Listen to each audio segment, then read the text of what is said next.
cette table ronde sur les mutations dans la littérature prolonge une série que nous avons publiée dans Livre Hebdo. Et au départ, en fait, notre titre de travail, heureusement on a changé, mais notre titre de travail était plutôt autour du malaise dans la littérature. Malaise que, d'une certaine manière, Olivier Nora a un peu décrit avec une formule assez lapidaire dans l'interview que nous avons fait de lui avant de publier cette série, où il disait que finalement, sur les 150 titres qu'avait publié Grasset dans l'année, il y en avait 3, et seulement 3, qui faisaient 43% du chiffre d'affaires. On ne va pas s'arrêter aux chiffres simplement, mais notre idée est que finalement, derrière ces chiffres, il y a toutes sortes d'éléments, toutes sortes de réalités sur lesquelles il était nécessaire de s'interroger. Il est clair qu'il y a une difficulté à faire émerger des titres en littérature. C'est lié à la fois à la crise d'un écosystème qui fonctionnait avec la presse, les médias d'une manière générale, qui ne fonctionne plus comme avant. C'est lié à la concurrence de différents loisirs. C'est peut-être aussi lié... c'est évidemment lié au numérique, au poids que ça a pris, le temps passé sur les réseaux sociaux, et peut-être aussi qu'il y a des questions soulevées sur le lectorat, l'évolution du lectorat. Je vous rappelle que le ministère de la Culture, qui a un peu arrêté de les faire, en fait, mais a fait pendant des décennies, depuis à partir du début des années 70, des enquêtes sur l'évolution du lectorat des livres, sur les pratiques culturelles des Français, mais il en ressortait des éléments sur le lectorat des livres, dont il ressortait tous les 8-9 ans, parce que c'est à peu près le rythme auquel étaient faites ces enquêtes, un déclin régulier, mais très clair, du nombre de gros lecteurs, pendant qu'en même temps, le nombre de petits lecteurs, qui lisaient 1 ou 2 titres par an, lui, augmentait. Au total, ça ne modifie pas forcément la quantité de livres lus, mais les gros lecteurs, ceux qui lisent 20 livres ou plus par an, c'est peut-être, enfin en tout cas c'est une hypothèse que nous avons formulée à Livre Hebdo, c'est peut-être précisément le lectorat, sinon de la littérature en général, du moins d'une partie de la littérature. Bon voilà, c'est juste quelques éléments que je jette un peu dans le débat. Et donc, 4 éditeurs ont bien voulu accepter de venir parler de ces enjeux-là, et je les en remercie.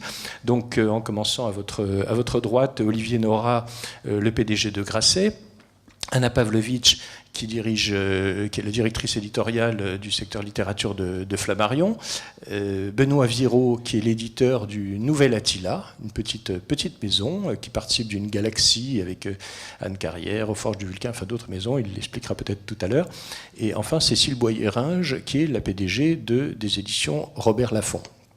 Alors, je pense qu'il y a deux aspects dans les débats autour de mutation dans la littérature. D'une part, la partie diagnostique, mais on ne va pas s'arrêter simplement là-dessus, d'autant plus que je vous ai dit que nous, on est parti du malaise, mais l'idée, c'était de parler des mutations, des transformations. Il y a aussi des dimensions positives qui peuvent rendre optimistes sur l'évolution des choses. Et donc, dans un premier temps, je vais demander à chacun d'eux de donner un peu son regard sur l'état de la littérature en France et de l'écosystème littéraire, et puis comment chacun y répond avec sa propre maison d'édition. Et puis ensuite, on ouvrira le débat avec vous tous. Olivier Nora, il y a plein d'aspects à aborder. Vous en avez abordé certains dans l'interview que vous avez donnée à Livre Hebdo. Et il y a un terme, alors c'est vrai que nous-mêmes à Livre Hebdo, on l'a mis en valeur dans le titre de l'interview, mais il y a un terme qui a fait beaucoup parler. Nous, on l'a remarqué, mais nos lecteurs aussi, qui est l'idée de dégagisme.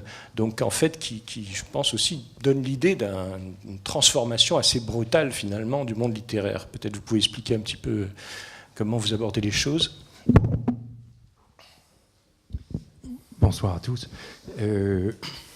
Simplement peut-être pour rebondir sur les chiffres que vous avez donnés sur la lecture, c'est en effet ce à quoi on assiste, en tout cas vu de mon balcon, peut-être les autres diront leur perception des choses. On a le sentiment d'un marché qui se polarise à l'extrême, c'est-à-dire de moins en moins de titres qui vendent de plus en plus, et de plus en plus de titres qui vendent de moins en moins, voire très, très peu. Donc ce que les économistes appellent une économie en sablier, sauf que la tête est composée de peu de titres qui vendent énormément d'exemplaires, et que le bas du sablier est composé d'énormément de titres qui vendent très peu d'exemplaires. Bon.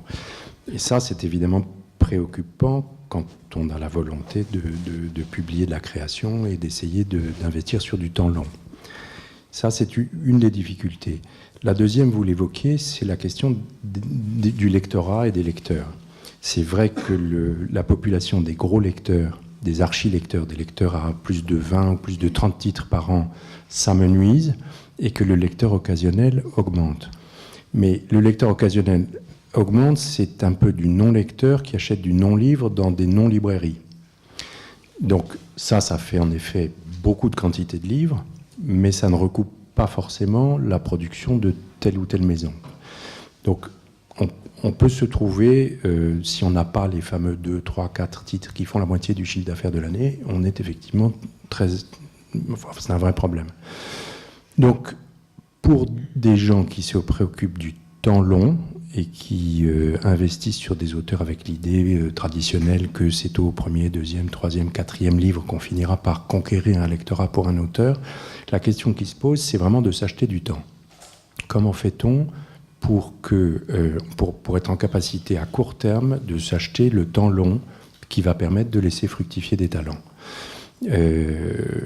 Voilà, en deux mots. Et pour finir, si on reprend là aussi ce que vous avez évoqué, c'est-à-dire est-ce que c'est une crise de la production, est-ce que c'est une crise de l'intermédiation ou est-ce que c'est une crise de la consommation, en gros, parce que quand vous dites parlant de littérature, pour l'instant on parle du marché du livre, mais pas des textes eux-mêmes. Mon sentiment, mais c'est pas objectivable, c'est vraiment une perception subjective, c'est que du côté de la création, on a plutôt des bonnes surprises. Et j'en veux pour témoin le fait que nous cédons de plus en plus de droits de traduction à des éditeurs étrangers. Du côté de l'intermédiation, il me semble que le travail est à peu près fait. Donc notre vrai problème, c'est plutôt du côté de l'achat, c'est plutôt du côté du consommateur. C'est-à-dire c'est du côté de l'arbitrage dans les dépenses de consommation culturelle par les ménages aujourd'hui.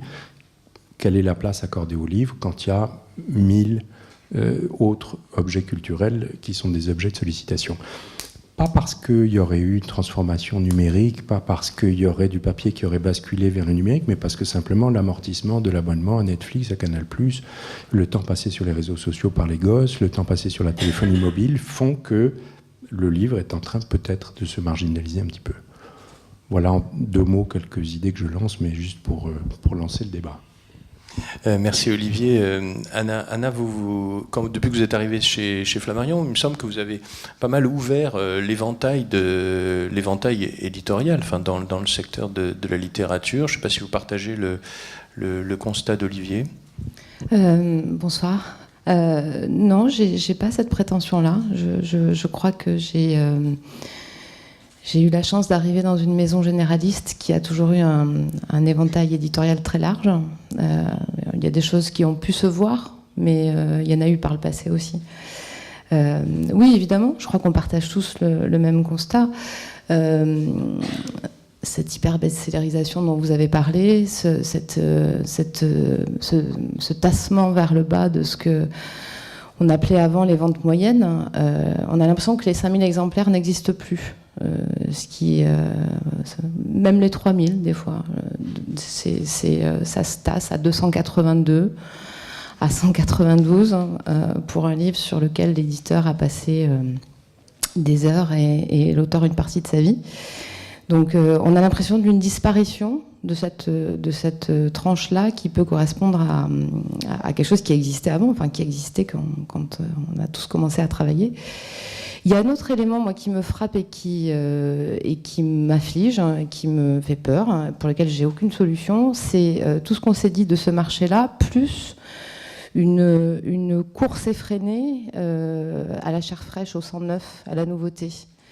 On a l'impression que chaque année, et même en dehors des rentrées littéraires, mais c'est encore plus frappant, je trouve, au moment des rentrées, il faut une nouvelle tête, il faut quelqu'un de jeune et beau, si possible, qui coche des cases et qui occupe l'espace médiatique, l'espace des ventes, l'espace des... Et aujourd'hui, j'allais dire un vrai auteur, c'est pas qu'ils soient des faux auteurs. Et en ce sens, l'expression de nouveaux auteurs que vous avez utilisée à Livre Hebdo, elle pouvait aussi se comprendre dans cette appellation-là, c'est-à-dire une nouvelle tête. Non, moi je pense à ces auteurs qui ont eu déjà le temps long, c'est-à-dire qui ont déjà fait 5, 6, 10 livres, qui ont une œuvre derrière eux et qui doivent... Et pour lesquels cette ligne de flottaison est de plus en plus difficile à tenir. Alors peut-être on va finir le tour sur le diagnostic et on va revenir après sur les éventuelles réponses que vous pouvez avoir. Benoît Éviraud, quel diagnostic vous portez, vous, sur l'univers littéraire ? Je ne prétendrai pas porter un diagnostic objectif, alors que la maison est encore très jeune. Finalement, le premier livre d'Attila est sorti il y a tout juste 10 ans, ce qui est excessivement jeune dans le monde de l'édition. Mais on a connu pas mal de structures de diffusion, pas mal de priorités littéraires différentes, et du coup c'est vrai qu'on a expérimenté beaucoup de choses. Puis on a commencé par éditer des auteurs morts méconnus, et on en arrive quand même aujourd'hui à sortir quelques-uns de ces auteurs appréciés des médias comme Gauze ou Mariam Majidi, ce qui représente une énorme trajectoire, puisqu'en fait le contemporain ne faisait pas forcément partie des habitudes de la maison à ses débuts. Et cette segmentation absolue du marché, finalement, on l'observe aussi chez une petite structure indépendante comme la nôtre, puisque quand on a démarré en 2007, et c'était la même époque que M. Toussaint Louverture, que Cambourakis, effectivement, on arrivait à vendre grosso modo tous nos livres entre 1000 et 2000 exemplaires, sachant qu'on se diffusait nous-mêmes, on faisait les cartons, les factures à la main et qu'on appelait les libraires nous-mêmes. Et aujourd'hui, ces chiffres sont complètement explosés dans un sens et dans l'autre, puisqu'on a les libraires et la presse. Parfois, les prix nous font la faveur de sortir un livre à 20 000, à 50 000. Finitude est montée jusqu'à 300 000 avec son En attendant Beaujangle. Mais la contrepartie, c'est qu'effectivement, une énorme partie de la médiane des ventes baisse considérablement et qu'une énorme partie du catalogue ne décolle plus du tout. Avec de moins en moins de retours libraires et quasiment plus d'espace médiatique. Cela accentué par le fait que devant la production de qualité qui progresse, le nombre de créations de jeunes maisons d'édition, les gens préfèrent partager leur lecture, partager leur temps, et du coup se disent qu'ils ont déjà donné pour la maison d'édition. Après, le dilemme, c'est que notre métier, la longévité de notre métier repose sur un certain rapport à la singularité, c'est-à-dire que pour acquérir de la crédibilité, attirer des auteurs et fidéliser du public, il faut des ouvrages singuliers, et en même temps, pour vivre et perdurer sur le long terme, il faut réussir à trouver la masse, à fédérer à un moment donné. Et du coup, le succès de nos maisons ne peut se faire que sur cette rencontre entre la singularité et à un moment donné quelque chose de très fédérateur. Et ça, c'est à chaque structure, selon sa taille, son ADN, son histoire, de trouver sa singularité et, à mon avis, de la cultiver au maximum. Cécile Boyerage, toujours sur le diagnostic, ouais. puis on va revenir. De l'intime à l'universel. Moi, je serais moins pessimiste peut-être que tout ce qui a été dit, parce que je réfléchissais en vous écoutant, et je me dis que ça fait 25 ans que je travaille dans le livre, donc déjà ça m'a donné un coup. Et ça fait 25 ans qu'il y a de moins en moins de gros lecteurs, le malaise est là, les libraires ne gagnent pas leur vie, ils passent leur temps à faire des cartons, et de moins en moins de livres se vendent. Et pour préparer un peu cette table ronde, je relisais un ouvrage signé Robert Laffont qui, dans son livre, finalement, dit exactement la même chose que ce qu'on dit là aujourd'hui. Et Fabrice, vous avez parlé de malaise. C'est peut-être ça la petite différence qu'il y a par rapport à l'époque héroïque des années 60-70, où voilà, tout ce qui vient d'être dit était vrai. C'est qu'aujourd'hui, il y a un malaise, mais je dirais que c'est un malaise qui est plus général. C'est un malaise social, sociétal. Les gens sont... Il n'y a peut-être pas un secteur, à part l'immobilier peut-être. L'immobilier va très bien, d'après ce que j'ai entendu dire en 2017. Mais sinon, quand on interroge les gens au travail, etc., voilà. Alors, pour revenir au livre, je pense qu'il y a un paradoxe qui est qu'il n'y a jamais eu une appétence aussi forte pour les contenus aujourd'hui, pour les bonnes histoires, pour les bons auteurs, et en même temps, il y a une forme de désaffection, effectivement, un peu grignotante pour le livre, puisque si je me souviens bien, sur les 5 dernières années du marché du livre, plus généralement parlant que la littérature, on doit être à 4 années négatives pour une année positive. Quelque chose comme ça. Tout à fait. Donc il y a effectivement quelque chose qui fait qu'on perd du terrain. Voilà. Maintenant, c'est vrai qu'il y a des succès comme Beaujungle, il y a des succès comme La Tresse, il y a des choses phénoménales, une sorte de comète qui donne toujours envie d'y croire. Alors peut-être vous pouvez directement enchaîner un petit peu sur la manière du coup dont vous appréhendez votre stratégie, votre façon de vous développer sur la littérature. Bon, on l'a peut-être pas précisé, mais finalement la littérature c'est un champ assez large. Il n'y a pas de muraille de Chine à l'intérieur, mais il y a des titres qu'on qualifie souvent de plus littéraires ou de plus grand public ou en anglais de easy reading, comme il y a le easy listening pour la musique. Vous chez Lafon, vous couvrez des champs très larges, puisque vous avez aussi bien Julliard, qui est plutôt l'éditeur traditionnel de littérature, et vous avez, dans le même si son champ est lui-même varié, et vous avez de l'autre côté une collection comme la collection R, qui est branchée sur de nouveaux courants, de nouvelles tendances. Oui, les lecteurs dont parlait Olivier ne sont pas des lecteurs monotypes. On est tous... Enfin, peu de lecteurs, finalement, se dirigent directement et uniquement vers... Il y en a. Il y a des lecteurs monotypes qui ne liront que du polar. Il y en a d'autres qui ne supportent pas le polar ou qui achèteront des livres pour leurs enfants. Mais bon, il y a une espèce de porosité, finalement, des frontières entre les genres. Et c'est vrai que chez Robert Laffont, il y a une réalité qui est assez composite, assez vivante.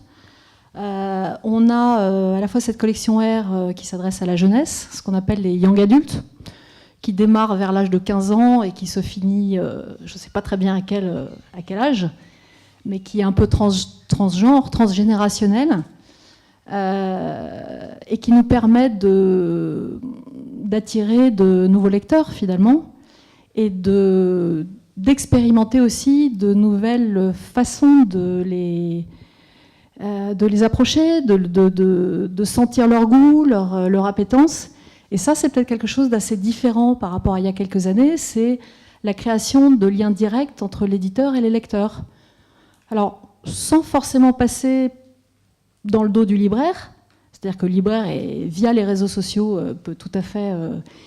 intervenir, mais ça établit une communication directe. On peut tester des livres, on peut tester des couvertures, on peut vraiment expérimenter des méthodes très modernes de communication et de promotion, et même les réunir, puisque ça nous est arrivé de réunir un certain nombre de lecteurs, blogueurs pour certains, à la maison d'édition, pour réfléchir ensemble à telle ou telle publication ou tel aspect de la politique éditoriale.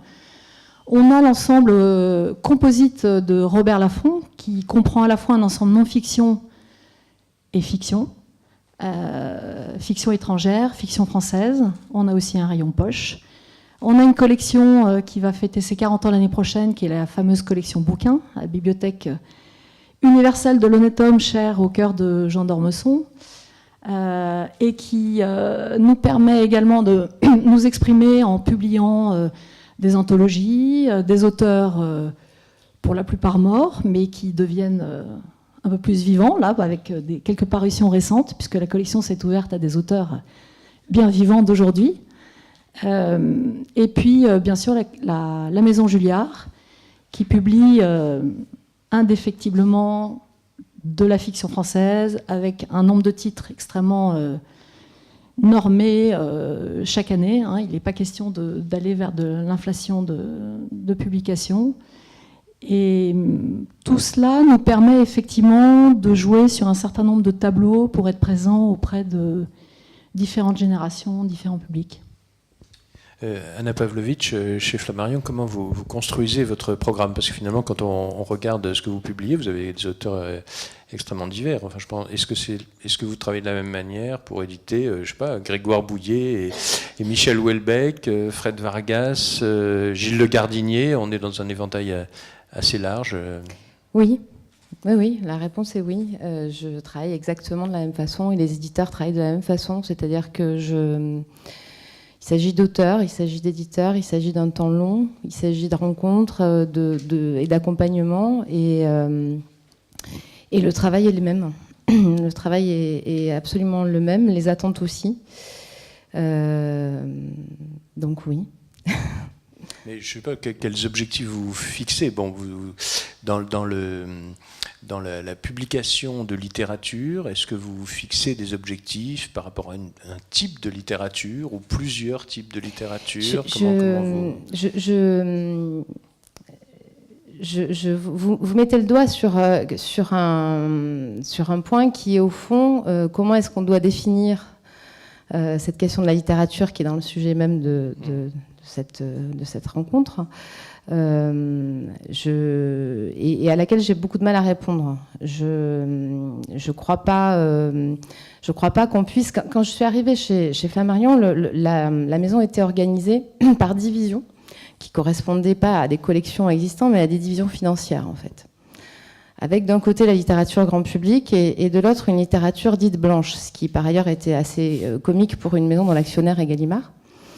Je ne crois pas qu'il y ait d'autres blanches que Gallimard qui existent. Avec si cette les livres d'Albin appellation-là. Michel sont blancs aussi, Oui, même voilà. plus blancs que ceux Puis c'est jaune Gallimard, clair, qui sont c'est ivoires blanc. en fait. Oui. Ouais. Disons que c'est cette segmentation que j'ai remise en question parce que je ne la comprenais pas en toute bonne foi. Je ne la comprenais pas à la lecture. Je étais publiée en blanche, donc en fiction française, des titres dont je ne voyais pas en quoi ils étaient plus ou moins grand public que d'autres. Flammarion est une maison ancienne, est une maison généraliste et qui, en effet, n'est pas publie une littérature qu'on pourrait dire narrative. On n'est pas ni Vertical, ni POL, on n'est pas Minuit.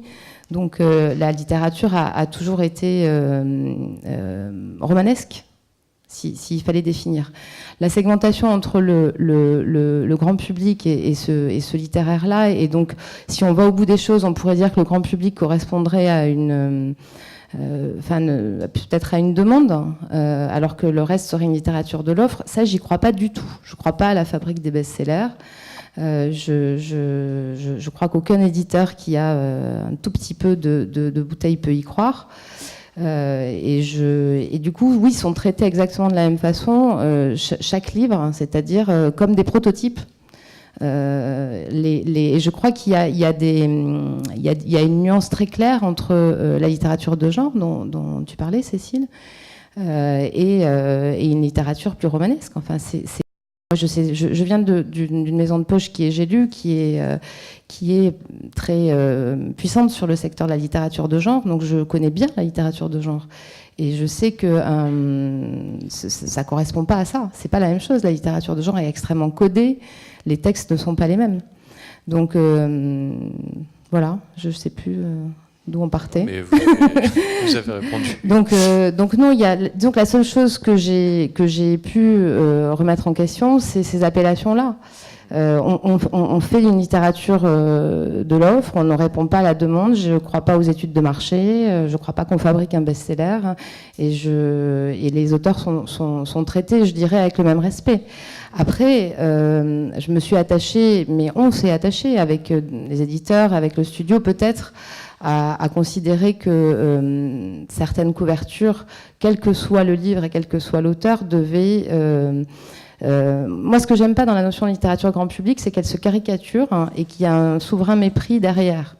Et qu'on peut se dire que parce que c'est grand public, il faut que ce soit illustré, brillant, moche et que ça ressemble à du France Loisirs des années 80. Alors ça, non. C'est quelque chose que je récuse absolument. Il faut pas, quand on se dit qu'on va faire du grand public, très souvent, on arrive à ce genre d'impasse. Et je trouve que c'est Enfin, moi, j'ai pas envie de faire des livres pour qu'ils soient moches. Et il y a un mépris des lecteurs derrière. Et puis, ce que disait Cécile sur la porosité des lectures, j'en suis persuadée. C'est... Olivier Nora, c'est peut-être un peu abrupt, mais du coup, qu'est-ce que vous pouvez faire pour arriver à donner plus de visibilité aux 147 titres qui se sont peu ou pas vendus finalement, et qui ont des difficultés à trouver leur public? Oui, je prends peut-être la chose par un autre bout en remontant rapidement sur ce qui a été dit. Sur sur le fait que l'édition ne cesse de se plaindre et fait les mêmes constats depuis 20 ans. Cécile, je crois que c'est vrai, pas tout à fait vrai. Il y a un moment où les paranoïaques finissent par avoir raison aussi, et il y a un moment où le pessimisme prophétique finit par trouver ça. Non, là, on est passé, c'est intéressant, parce qu'on est passé d'un débat sur le marché à un débat, au fond, sur la valeur, si j'ose dire, la valeur littéraire. Donc c'est ça qui est en train de se produire.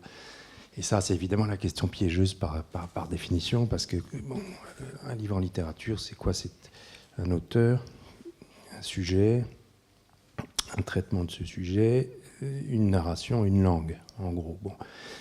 Ricardou, qui était un critique, avait une formule que j'aimais beaucoup. Il disait, voilà, dans les romans, il y a deux familles. Il y a l'aventure d'une écriture et l'écriture d'une aventure.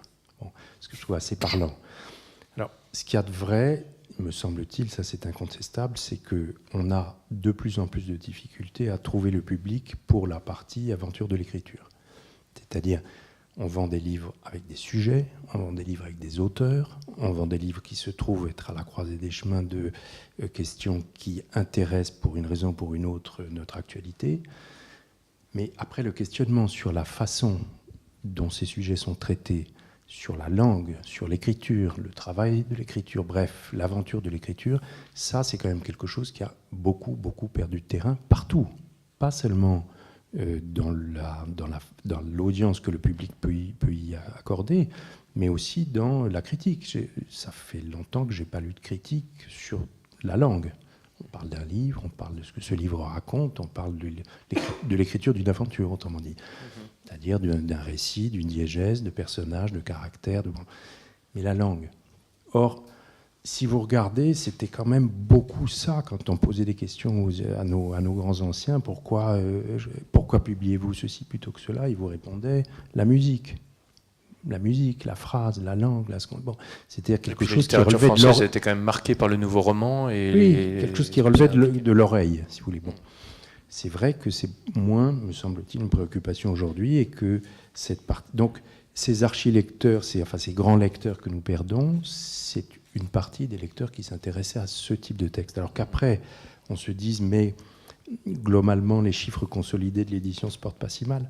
Oui, mais c'est pas tout à fait pareil de se dire que ces chiffres sont portés par un album d'Astérix et un Musso ou par une floraison de nouveaux auteurs qui sont en train de créer quelque chose du côté de la langue. Bon, c'est pas tout à fait la même chose. Donc, ça, je crois que c'est incontestable. La partie littéraire du catalogue de littérature française perd du terrain. Ça perd du terrain, c'est difficile, c'est de plus en plus difficile à imposer. Ça n'empêche pas les bonnes surprises, c'est évident, mais on sait que c'est très très très difficile à faire lire, à faire partager, et que on a du mal à aller chercher le lecteur là-dessus. Alors, deux façons de réagir à ça. L'une, c'est de se dire, on est en situation de crise, il faut baisser la garde, si j'ose dire, c'est-à-dire aller vers des projets, des livres dont on estime qu'ils sont plus fédérateurs, plus grand public. Et l'autre option, c'est de se dire, tant qu'à ne pas vendre, ne vendons pas des livres qui nous plaisent. Voilà, ce qui est plutôt ma tendance, c'est-à-dire, en tout cas pour une partie du catalogue, la question n'est pas de savoir comment je vais les vendre, mais c'est de continuer à les publier. Et puis, je pense que c'est en effet pas complètement des processus univoques. On parlait de dégagisme tout à l'heure. Je pense qu'il y a toujours des mouvements de ressac et de reflux, et que probablement l'ensemble et de la critique et des jurés, de prix, etc., à un moment se dira, tiens, c'est pas mal de temps à autre de couronner un écrivain, quoi. C'est-à-dire, donc peut-être qu'on y reviendra, parce que là aussi, souvenez-vous de l'époque où on avait quand même les chants d'honneur de Rouault, puis voilà, couronnés par le Goncourt. Donc cette mécanique de prescription par les prix littéraires, il fut une époque où les prix sanctifiaient les livres. On est arrivé à un système dans lequel les best-sellers sanctifient les prix. C'est-à-dire, bon, les prix littéraires, ils se décident entre les livres que vous trouvez dans la liste des best-sellers de la rentrée littéraire. Ce n'est pas tout à fait leur objectif premier, et ça ne devrait pas être tout à fait leur objectif. Donc là aussi, on est rentré dans un système de compétition entre les prix. Eux-mêmes se veulent les plus prescripteurs et donc vont cavaler derrière des livres qui sont déjà des best-sellers pour optimiser des ventes qui préexistent. En principe, ce n'est pas leur objet. Leur objet, c'est justement de découvrir, de faire découvrir et, ce faisant, de propulser. Alors, je caricature à l'extrême, mais la tendance est un peu là et elle aura probablement des contre-mouvements parce que c'est comme ça, parce que c'est toujours des processus dialectiques et que de toute façon on ne pourra pas continuer à baisser éternellement. Donc il y aura des choses probablement et donc il faut continuer à maintenir. Alors maintenant, sur qu'est-ce qu'on publie, pourquoi, comment, ce qui est très compliqué, c'est ce que tu disais tout à l'heure, c'est-à-dire quid des auteurs auxquels nous tenons, qui continuent de produire et d'écrire des livres magnifiques et qui sont à la tête d'une œuvre de 10, 15, 20, 30 ouvrages. Comment fait-on quand on sait qu'il n'y a plus de curiosité pour eux, qu'il y a une sorte d'aquabonisme, qu'on en parle aux critiques, on en parle aux jurés, que chacun baille au corneille et vous dit oui, bien sûr, c'est très bien, on lira, mais enfin, qu'est-ce que tu as de nouveau cette année? Voilà. Donc c'est ça que j'appelais le dégagisme. Mais ce n'est pas très étonnant, on ne vit pas dans un univers sublunaire qui est complètement hors de la société française. Macron, il est le produit, il a potentialisé un phénomène qui lui préexistait. Il n'aurait pas été élu s'il n'y avait pas eu une envie considérable de changement. Et il n'y a pas de raison que ça se produise que dans le monde politique. Donc c'est vrai que quand on arrive avec un certain nombre d'auteurs, on a l'impression de parler de Raffarin. C'est difficile. Voilà. Benoît Viéraud, vous avez mis en place chez Attila un système assez original je ne sais pas comment on peut le définir, de validation ou d'accompagnement de vos manuscrits en travaillant dans le cadre d'ateliers avec certains de vos lecteurs. Vous pouvez nous expliquer? C'est un peu la même chose que Cécile avec ses lecteurs, mais d'une manière beaucoup moins moderne, puisque je fais ça à l'école. En fait... j'ai gardé de l'époque où nous publions des auteurs morts oubliés l'habitude de tourner énormément en librairie ou à l'invitation d'associations. Et donc une fois à l'invitation d'une association à Guérande qui défend l'édition indépendante, qui s'appelle le Sel des mots et qui organise avec ses éditeurs préférés un festival annuel au Pouliguen. Je suis intervenu devant une classe de lycée où, comme d'habitude, j'avais 3 élèves sur 30 qui posaient des questions très matérielles, et donc très sensées, sur le nombre de manuscrits, le salaire à la fin de l'année. Et puis à la fin, j'étais un peu excédé, un peu ennuyé. J'ai dit au prof, mais ce qu'il faudrait avec ces gamins pour les sortir de leur léthargie et réveiller leur envie, c'est de les mettre dans la peau de l'éditeur. J'ai dit, l'an prochain, je reviens et j'amène les manuscrits que j'ai reçus durant la nuit et je fais travailler les élèves dessus. Donc j'ai un peu adapté ça a énormément plu aux profs et aux associatifs. Et en fait, j'ai affiné la formule en choisissant 3 manuscrits qui m'avaient beaucoup plu, qui m'avaient tapé dans l'œil durant l'année. Certains que j'avais décidé de publier, d'autres que j'allais refuser. Et puis je les ai amenés aux élèves. J'ai distribué le premier et le dernier chapitre. J'ai donné 10 minutes par groupe. Et on a fait un comité de lecture un peu éphémère, un peu particulier, parce qu'ils devaient se fier uniquement à leurs intuitions sans avoir le corps du livre.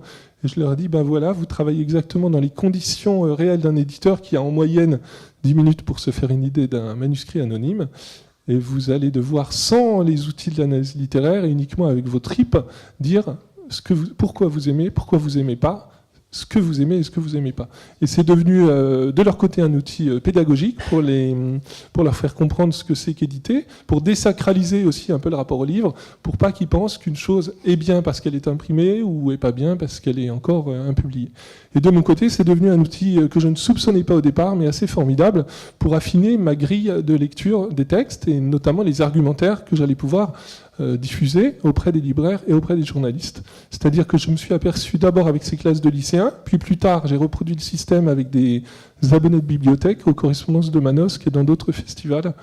Je me suis aperçu qu'en fait, quand on mettait un texte que j'avais lu, adoré, avec ma porte d'entrée, il pouvait dans la main d'élèves de gamins de 17 ans à Guérande, de lycéens techniques à Tours ou de vieilles mamies avec 4 origines mêlées à Manosque, être aimé pour des raisons totalement différentes et avec des portes d'entrée dans le texte qui n'étaient pas forcément les miennes.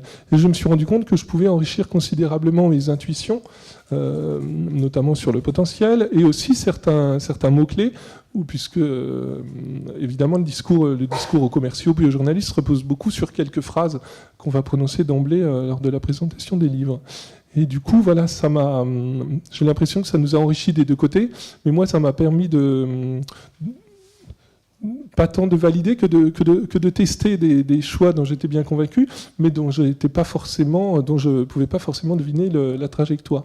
Et il se trouve que le Marx et la poupée, qui a connu la trajectoire que l'on sait avec le Goncourt du premier roman, a débuté par une classe absolument vent debout et totalement en phase à Guérande, où tous les gamins, garçons, filles, français d'origine étrangère, trouvaient quelque chose à dire du texte. Ils avaient l'impression en fait que Mariam Majidi écrivait leur vie et leur journal. Quand j'ai vu des gamins qui n'avaient rien à voir avec l'Iran, qui connaissaient pas du tout ce milieu, se retrouver dans les pages du livre, je me suis dit que je tenais quelque chose, et ça m'a permis d'être beaucoup plus insistant lors de ma réunion commerciale avec Interforum. Bon, c'est une expérience. Je préviens les auteurs en général. Qui n'assistent pas aux réunions. À une exception, il se trouve que j'ai travaillé avec des lycéens et des IUT du livre à Aix-en-Provence, et je leur ai demandé, parce qu'ils n'avaient pas envie de faire, ils avaient déjà testé la formule manuscrit, je leur ai demandé d'écrire un courrier à l'auteur, et il se trouve que lors d'un festival au Les Beaux Jours à Marseille, l'auteur avait reçu les courriers et il est venu répondre en direct aux courriers des étudiants. N'hésitez pas. Oui, attendez, on va vous passer un micro. Je pense que vous avez raison, madame. Depuis plus de 20 ans, on parle de la crise, du malaise dans les livres. Est-ce qu'il n'y a pas, depuis quelques années, un vieillissement du lectorat des livres ? Et est-ce que, comme pour la musique, pour l'opéra, on doit venir à l'opéra très tôt, très jeune, on doit avoir une éducation pour ça ? La lecture, c'est la même chose. Je pense qu'on doit éduquer les jeunes à lire. Et est-ce qu'il n'y a pas un problème là qui est de plus en plus important, l'appétence de la lecture chez les jeunes, et qui va découler dans les années qui viennent sur un manque de lecteurs pour les livres ? Je vais vous donner mon micro, mais simplement, je voudrais juste peut-être compléter la question, parce que en préparant cette table ronde, vous m'avez dit que vous essayez d'établir des passerelles entre les différents types de littérature que vous publiez, si je me souviens bien. Oui, alors attends, je réponds d'abord. Je crois que vous avez raison. Vous avez raison, c'est un vrai sujet. C'est-à-dire que, est-ce que le livre est moderne, toujours moderne ? Ou est-ce qu'il est devenu ringard ? Ça, c'est la vraie question. Et c'est vrai qu'on vit dans une époque où la lecture, ça se mérite. Enfin, il faut du temps, c'est quelque chose d'intime. C'est un univers qu'on se forge tout seul ou toute seule quand on est face à sa page. Or, on est aujourd'hui dans un monde où on est multi-sollicité de toutes parts, et à commencer par son smartphone, puisque tous les jeunes font tout sur leur smartphone. Voilà, vous savez tous par cœur. Donc, il faut trouver du temps, effectivement, pour que le livre s'impose comme un objet vital. Comment faire pour retrouver la vitalité du livre ? Alors, c'est une vaste question. C'est probablement une question qui doit se poser aussi à l'école, au lycée, chez les parents. Le paradoxe, c'est que quand des lecteurs ou lectrices jeunes sont ferrés, c'est-à-dire sont accrochés à un auteur, ils peuvent avaler des kilomètres de pages, ils peuvent avaler des pavés comme ça. Des garçons qui lisent des pavés de SF. Alors, je suis désolée, je suis un peu sexiste, mais il y a des profils aussi de jeunes qui se dégagent. Et donc on s'aperçoit que, alors qu'on pense qu'un format 300 pages, pas trop cher, pas trop encombrant, allez, c'est le format idéal, on y va. Et puis on s'aperçoit que des ouvrages, des trilogies, des quadrilogies, tout ce que vous voulez, bon. Donc voilà, je n'ai pas la réponse à cette question. C'est la question à laquelle on doit effectivement tous s'intéresser. C'est aussi la raison pour laquelle, par rapport à la question que vous posiez sur les passerelles, moi ça m'intéresse énormément. Je suis arrivée chez Lafon il y a 4 ans. Et c'est vrai que j'ai découvert cette jeune collection menée par un éditeur talentueux, Glenn Taveneg, qui va fêter ses 6 ans, la collection. Et c'est très intéressant d'avoir ce vivier de jeunes. Et même, je dirais, en tant qu'éditeur, comment on parle aux jeunes ? quelle est la langue. Olivier parlait de langue. Quels sont les mots qu'ils lisent, comment ils... Alors, l'espoir auquel je me raccroche, c'est que quand je vais à Montreuil, puisque nous prenons un stand à Montreuil et que nous voyons en vrai ce qui se passe, je peux vous dire que quand il y a des queues très très longues pour des jeunes qui assistent qui veulent faire signer leur livre, on se dit mais c'est dingue, ils veulent leur grand format en plus, même pas un poche, hein, un grand format. Et finalement, ils veulent que l'objet soit beau, ils veulent que l'objet soit bien, ils veulent...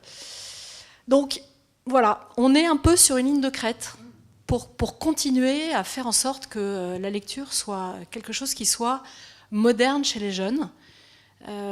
Bon, quand il y a une adaptation cinématographique d'une œuvre littéraire, c'est tout de suite un coup de modernité important.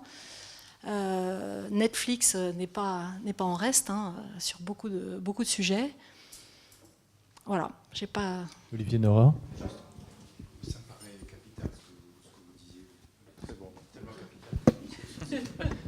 Oui, non, ce que vous dites me paraît essentiel, évidemment. Nous sommes deux générations qui sont venues à la lecture par la solitude et l'ennui, et on a des gosses qui ont le sentiment de ne plus jamais être seuls, puisque réseaux sociaux, et de plus ennuyeux, puisqu'ils sont absolument captés par 1000 centres d'intérêt, écran essentiellement. Mais ce qui est intéressant, c'est que il y a eu des études qui ont été faites sur ce que c'est en train de modifier dans le cerveau des gamins, hein, notamment des études israéliennes récentes qui sont absolument passionnantes, où ils se rendent compte qu'en fait, les enfants d'aujourd'hui, ceux en tout cas des centres urbains aisés, sont sollicités par 3 à 4 sources différentes d'informations en même temps. C'est-à-dire qu'ils ont l'écran de la télé pratiquement allumé, enfin très fréquemment allumé, un ordinateur, une source sonore en plus, et parfois une source statique visuelle. Et donc, il y a des études qui sont en train d'être réalisées là-dessus, parce qu'on ne sait pas très bien ce que ça va fabriquer en capacité de mémorisation, en changement même éventuellement des capacités de perception, de mémorisation, enfin en feuilletage du cerveau, si vous voulez. Donc ça, et c'est pas totalement un hasard non plus que l'ensemble des patrons des GAFA interdisent à leurs gosses d'avoir accès à des écrans. Les gens qui sont en train de pourrir les nôtres avec veillent à ce que les leurs n'y aient pas accès. Et là aussi, des études ont été faites qui sont très intéressantes, qui prouvent que des enfants qui ont été tôt écartés des écrans, ou plutôt qu'on a préservé des écrans le plus longtemps possible, sont ceux dont l'accès à la lecture sera le plus facile, le plus probable. Voilà. Donc ça c'est très et c'est pour ça que vous avez beaucoup de familles dans lesquelles il y a des interdictions maintenant d'écran le plus longtemps possible. Alors maintenant c'est pas si facile aussi d'interdire des écrans des gosses. Maintenant pour renverser la chose, ça c'est l'aspect négatif pour dire les écrans nous bouffent le papier, on n'y arrive plus, etc. Il y a 2 aspects qui me paraissent prometteurs ou en tout cas intéressants. L'un c'est que on voit déjà advenir à l'écriture des générations d'écrivains qui sont nés dans l'écran, qui sont déjà nés dans la culture de l'image. Et leur façon d'écrire a commencé à emprunter déjà à la grammaire de l'image. Ils n'écrivent pas de la même manière, ils ont déjà une sorte de feuilletonisation du récit. Donc, il y a aussi des formes de création qui vont évoluer en fonction de ce que cette grammaire de l'image aura apporté, la scénarisation, le feuilleton, etc.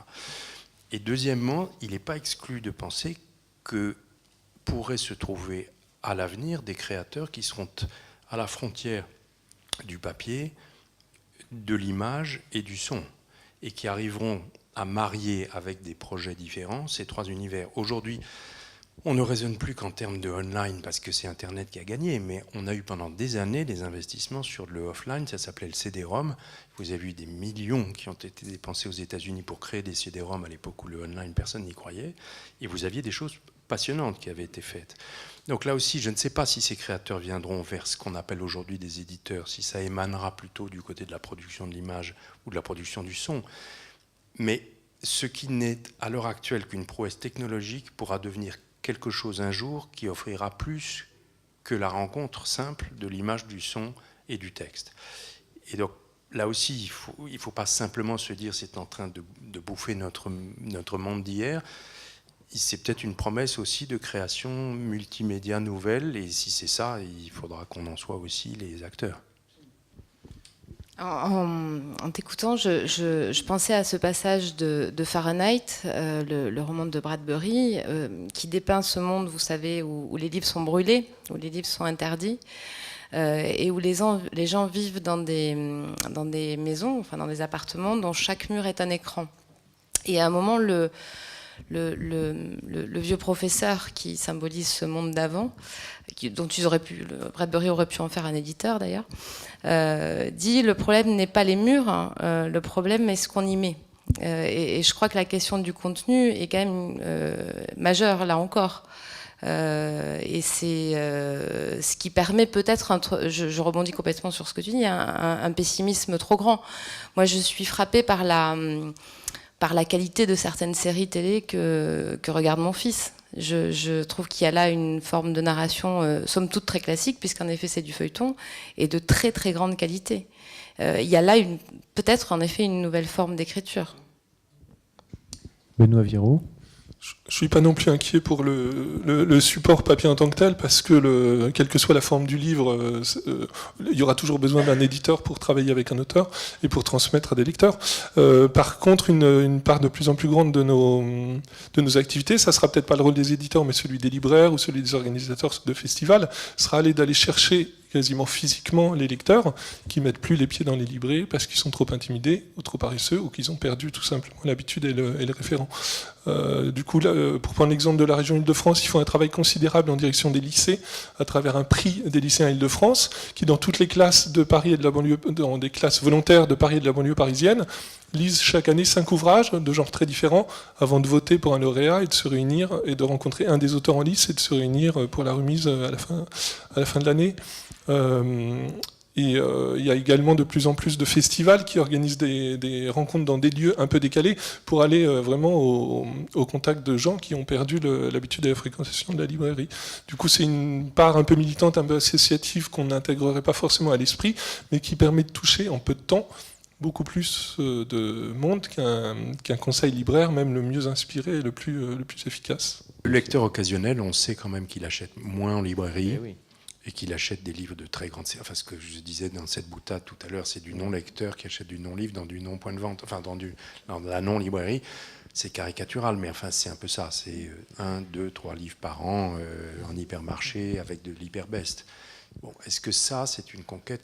Moi, j'ai tendance à penser que de toute façon, toute personne que vous attirez vers du livre, quel que soit le bouquin, c'est compte tenu de ce qu'on décrivait tout à l'heure, sur l'éloignement du livre et sur le nombre de sollicitations d'autres objets culturels, tout lecteur qu'on gagne à de la lecture, à quelque niveau que ce soit, c'est un gain. Après, la palmeraie remonte, mais enfin, possiblement. Oui, je voulais juste ajouter, effectivement, vous évoquez un sujet qui est qu'on ne connaît pas vraiment nos lecteurs. Et on est un métier, on ne sait pas qui nous achète. Donc, et ça rejoint la problématique fondamentale qui pourrait être de dire de façon chimérique que si on savait qui étaient nos lecteurs, alors on pourrait formater une offre éditoriale capable de toucher un tel. Non, je n'y crois pas beaucoup. Mais en revanche, sur la connaissance de nos lecteurs, c'est le sens de la plateforme Lisez qui vient d'être inaugurée chez Editis, notre actionnaire. Et l'ambition, c'est à l'ère de la data, pardon de ce mot, mais d'aller communiquer avec nos lecteurs, d'en savoir plus sur eux, d'avoir un certain nombre de caractéristiques. Qu'est-ce qu'ils ont lu ? Est-ce qu'ils aiment le polar ? Est-ce qu'ils aiment... Et ensuite, de pouvoir être capable d'engager la conversation avec eux et de faire lire. Donc c'est vrai qu'à l'ère de l'Internet et des communautés digitales qu'on peut créer autour de public de lecteurs, c'est quelque chose vers lequel, effectivement, il faut qu'on avance. Et puis, les outils modernes nous permettront probablement de cheminer un peu plus dans la connaissance du lecteur. Ce qui serait une grande révolution par rapport à... Le jour où on les connaît, et on ne leur offre plus que ce qu'ils veulent lire, et par définition, ce qu'il faut, c'est leur offrir ce qu'ils ne veulent pas lire. Je veux dire, la création, c'est quand même... Non mais, la création, c'est quand même... Personne n'a jamais... Personne n'a jamais défilé pour faire des manifs pour un livre qui n'a pas été publié. Voilà. Donc, voilà, la création, c'est justement offrir à des gens qui n'en veulent pas quelque chose dont ils ne veulent pas. Voilà, c'est ça quand même l'édition littéraire. Bien, on va terminer sur ce mot d'Olivier Nora. Il me reste à vous remercier tous pour votre participation à ce premier LH Forum, et particulièrement les quatre éditeurs intervenants. Sincèrement, un grand merci d'avoir bien voulu nous accompagner dans ce premier essai, finalement, qui aura bien entendu une suite.